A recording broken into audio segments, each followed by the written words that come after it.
মিনিটে 2 পিস করে আনারস আমি কাটি। আনারস কাটার অভিজ্ঞতা আছে। এই আনারস কাটতেছি সবাই একসঙ্গে আমরা একটা বাড়ি দেব। তবে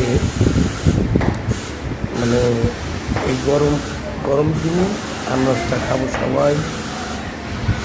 প্রায় 1 থেকে 150 আনারস আছে।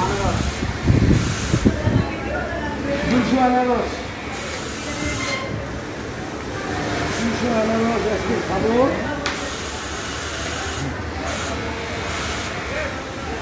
এগুলো সব আমি একাই কাটছি। আর এই দুজনে